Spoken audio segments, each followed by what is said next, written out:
Hello guys, I am the immortal के इस episode की शुरुआत होती है वहीं से जहाँ से कि हमारा पिछला एपिसोड खत्म हुआ था। पिछले एपिसोड में हमने देखा था जोलिंग जो होती है वो कहने लग जाती है कि वो सभी लोग मेरी वजह से तुम्हारे पीछे पड़ गए थे यहाँ पर, इसीलिए मुझे माफ़ कर देना यहाँ पर। तभी जियाचिन जो होता है वो हंसते हुए उससे कहने लग जाता है कि ये लोग तो कुत्तों के जैसे हैं यहाँ पर, ये हमेशा किसी न किसी को बुली करने के चक्कर में रहते हैं यहाँ पर, चाहे कुछ भी हो।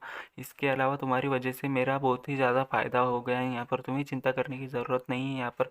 वो तो बस कुछ छोटे मोटे गुंडे होते हैं। इतना कह करके हमारा जियाचिन जो होता है वो उसके सर पर हाथ रख देता है। तभी हम देखते हैं जोलिंग जो होती है वो कहने लग जाती है कि ये थोड़ा अजीब है यहाँ पर, इसके साथ मुझे इतना कंफर्टेबल महसूस क्यों हो रहा है यहाँ पर। और हम देखते हैं वो तो उससे थोड़ा पीछे हटने लग जाती है। तभी हम देखते हैं वहाँ पर जो बंदा होता है वो कहने लग जाता है कि ये सब बस एक छोटी सी मिसअंडरस्टैंडिंग थी यहाँ पर, इस सब के लिए मैं तुम्हें कंट्रीब्यूशन पॉइंट्स भी देने को तैयार हूँ यहाँ पर।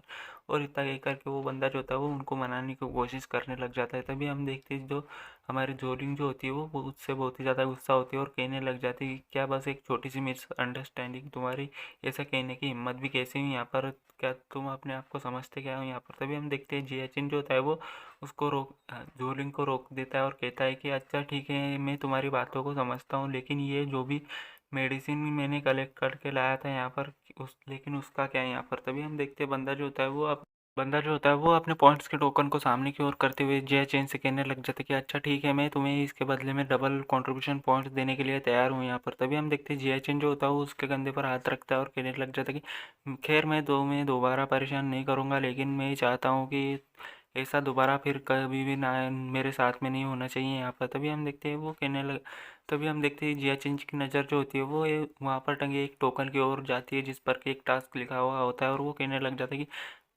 इसके अलावा मैं इस टास्क को कंप्लीट करना चाहता हूँ, तो प्लीज़ इसे नोट कर लेना यहाँ पर। तभी हमें कुछ दिनों बाद का सीन दिखाया जाता है जहाँ पर कि हमारा जिया चेंज जो होता है वो किसी माउंटेन एरिया में किसी पॉन्ड के सामने बैठा हुआ होता है और मन ही मन में कहने लग जाता है कि कल्टीवेशन में कई सारे शॉर्टकट्स मौजूद होते हैं, बस आपको सही रास्ता पता होना चाहिए। लेकिन इस टास्क को लेने का सबसे बड़ा रीज़न ये है कि मेरे हिसाब से इस पाइलिंग सेट के को उस ओल्ड मैन ने पाइलिंग ने बनाया है यहाँ पर, तो मुझे ऐसा लगता है कि यहाँ पर अपनी एंशियंट डिवाइन आर्ट को प्रैक्टिस कर सकता हूँ यहाँ पर। इसके लिए मुझे इस पॉन्ड की ज़रूरत होगी यहाँ पर, तो मुझे टास्क मिला है कि मुझे इस पॉन्ड को क्लीन करना है यहाँ पर। और मैंने अपना काम लगभग पूरा कर ही दिया है, मुझे बस थोड़ा सा इंतज़ार करना है। मेरी नाइन नेदर अनडाइविंग स्क्रिप्चर बहुत ही ज़्यादा खूबसूरत और पावरफुल है यहाँ पर, और इसके एक्टिंग अटैकिंग स्किल्स तो लाजवाब है। मुझे लगता है कि पहले से ही मुझे इस वाटरफॉल को एक्सप्लोर कर लेना चाहिए यहाँ पर। इतना कहते ही हम देखते हैं जियाचिन जो होता है वो अपने प्रैक्टिस करने के लिए आगे की ओर बढ़ जाता है और अपनी मार्शल आर्ट स्किल को प्रैक्टिस कर रहा होता है और कहने लग जाता है कि ये तो बहुत ही लाजवाब है यहाँ पर, मज़ा ही आ गया मुझे। अब थोड़ा बढ़िया महसूस हो रहा है और पहले से बेहतर महसूस हो रहा है यहाँ पर। मेरी बॉडी तो पहले से भी ज़्यादा थोड़ी सी ज़्यादा स्ट्रांग लग रही है यहाँ पर। तभी हम देखते हैं उसके आसपास में ढेर सारी एनर्जी गैदर होने लग जाती है और एक एनर्जी का गोला बनने लग जाता है। इसी के साथ हमारा जो मेन कैरेक्टर होता है वो वहाँ से निकल उस पॉइंट को एक्सप्लोर करने के लिए निकल चुका होता है और हम देखते हैं वो बड़ी तेज़ी के साथ आगे की ओर बढ़ रहा होता है और गहराई में जाता जा रहा होता है। तभी हम देखते हैं यहाँ उसे सामने की ओर कुछ तो भी दिखाई देता है। तभी हम देखते हैं वो कहने मन ही मन में कहने लग जाता है कि ऐसा लगता है कि वहाँ पर कोई तो भी कल्टीवेट करने के लिए बैठा हुआ है यहाँ पर। तभी हम देखते हैं हमारा मेन कैरेक्टर मन ही मन में सोचता है कि आखिर कौन होगा जो कि यहाँ पर कल्टीवेट कर रहा होगा। तभी हम देखते हैं वो उसके पास में जा कर के देखने लग जाता है और उसे सामने दिखाई देता है वहाँ पर उसकी मास्टर जेनरेन होती है। तभी वो कहने लग जाती है कि क्या जेनरेन अब ये यहाँ क्या कर रही है। ऐसा लगता है कि वो उस बात से गुस्सा है जब डीमंस की फाइट में इंसान हार गए थे यहाँ पर। मुझे उम्मीद नहीं थी कि यहाँ पर एक ऐसी एल्डर जो कि ऐसे स्किल को प्रैक्टिस करेगी जो कि लोगों के ब्लड और एनर्जी को ऑब्जर्व करती है यहाँ पर अपनी कल्टीवेशन को बढ़ाने के लिए यहाँ पर। इसमें मुझे क्या ही वैसे भी इससे मुझे क्या है यहाँ पर इसकी टेक्निक तो मेरे नाइन नेदर स्क्रिप्चर से मिलती जुलती है लग रही है यहाँ पर। तभी हम देखते हैं वो इतना सब कुछ मन ही मन में सोच रहा होता है और कहने लग जाता है कि इसकी ये जो टेक्निक की प्रैक्टिस कर रही है यहाँ पर ये तो डिमोनिक बिल मुझे लग रही है यहाँ पर।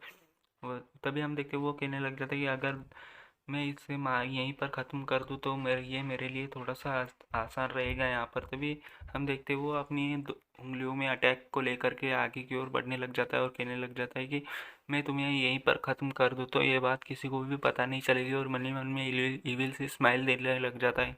और जैसे ही वो अटैक करने के लिए आगे की ओर बढ़ रहा होता है, तो वैसे ही हम देखते हैं जो जेनरिन जो होती है वो अपनी आंखें खोल लेती है और उसको पकड़ लेती है। तभी हम देखते हैं हमारा जो जियाचिन होता है वो भी थोड़ा सा घबरा जाता है। और तभी हम देखते हैं जेनरिन जो होती है वो कहने लग जाती है कि ब्लड प्लीज़, मुझे ब्लड दो, ब्लड दो, यहाँ पर मुझे ब्लड चाहिए यहाँ पर।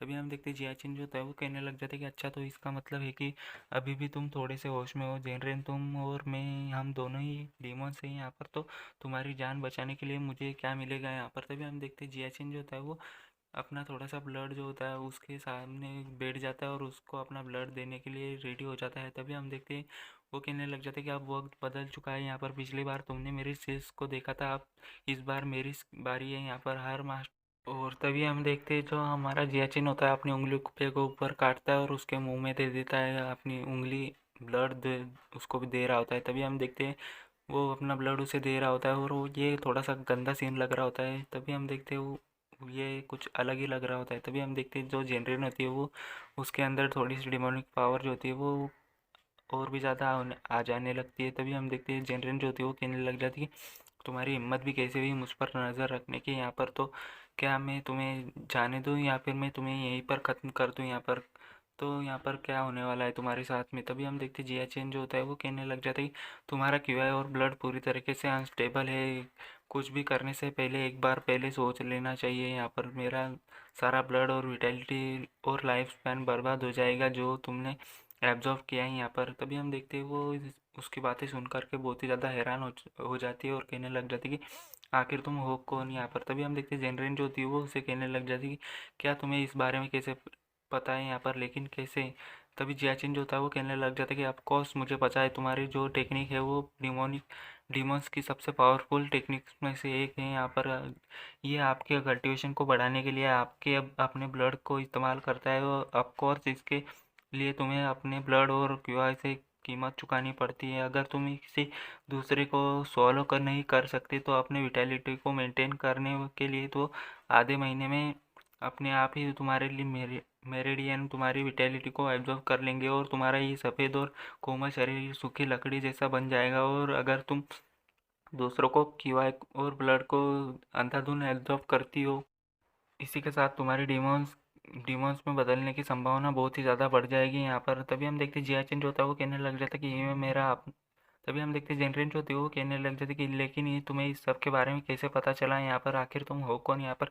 तभी जियाचिन जो होता है वो उससे कहने लग जाता है कि ये मेरा अपना सीक्रेट है यहाँ पर। तभी जेनरेन जो होती है वो कहने लग जाती है कि तो अब जब इसके बारे में पता चल ही चुका है तो अब आपको इसे छिपाने की ज़रूरत नहीं है यहाँ पर। तुम्हारी ये जो तुम्हारी फिजिक है ये भी किसी मैजिकल टेक्निक से ही बनती है ना यहाँ पर। तभी जियाचिन जो होता है वो उससे कहने लग जाती है कि ये तुम्हारी टेक्निक से उल्टा है यहाँ पर, मैं अपनी लॉन्गेटिविटी और अनलिमिटेड एनर्जी को और ब्लड को एक्सचेंज करता हूँ यहाँ पर, इसके लिए अलावा मेरी स्किल की लेवल तुम्हारी सोच से भी परे है यहाँ पर। तो मेरी मास्टर तुम्हें ये जानना चाहिए कि एकलौता इंसान जो कि तुम्हें बचा सकता है वो जो मैं हूँ यहाँ पर, जिसके के पास अनलिमिटेड एनर्जी और ब्लड है यहाँ पर। तभी जेनरेन जो होती है वो कहने लग जाती है कि तो इसके बदले में तुम मुझसे क्या चाहते हो यहाँ पर। तभी जियाचिन जो होता है वो उससे कहने लग जाता है कि एक जैसी सोच रखने वाले लोगों से बात करने से ही आपको राहत मिलती है यहाँ पर, मेरी बस एक सिंपल सी शर्त है यहाँ पर। तभी जियाचिन जो होता है वो कहने लग जाता है कि मैं चाहता हूँ कि तुम मेरी मदद करो कल्टीवेशन, मेरी कल्टीवेशन बढ़ाने के लिए यहाँ पर। तभी हम देखते हैं वो कहने लग जाता है कि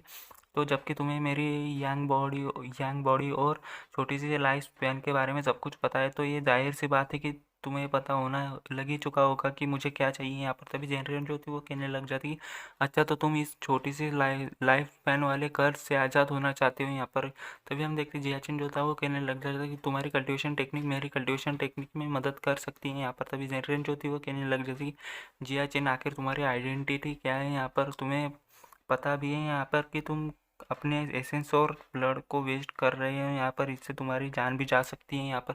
तभी जियाचिन जो था वो कहने लग जाता कि आपको मेरे बारे में चिंता करने की ज़रूरत नहीं है यहाँ पर, आपको बस इतना जानना चाहिए कि मैं आपका एक अच्छा डिसाइपल हूँ, इतना ही आपके लिए काफ़ी है यहाँ पर। तभी जिया जेनरेन जो होती है वो कहने लग जाती कि अच्छा तो फिर ठीक है यहाँ पर। तभी जिया चेंज होता है, वो कहने लग जाता है कि इसके अलावा मुझे आपकी ऑथोराइजेशन की भी ज़रूरत पड़ेगी यहाँ पर, ताकि मैं मुझसे जितना हो सके सेठ के रूल के अंडर में आना आकर अपना काम कर सकूँ यहाँ पर। तभी जनरल जो होती है वो कहने लग जाती है कि मुझे नहीं पता कि तुम फाइलिंग सेट में क्या करने के लिए आए हो यहाँ पर, लेकिन मैं तुम्हें बता दूँ कि ऐसी कोई भी हरकत मत करना जिससे कि तुम एक्सपोज हो जाओ यहाँ पर। ये हमारे लिए बहुत ही ज़्यादा बुरा हो सकता है।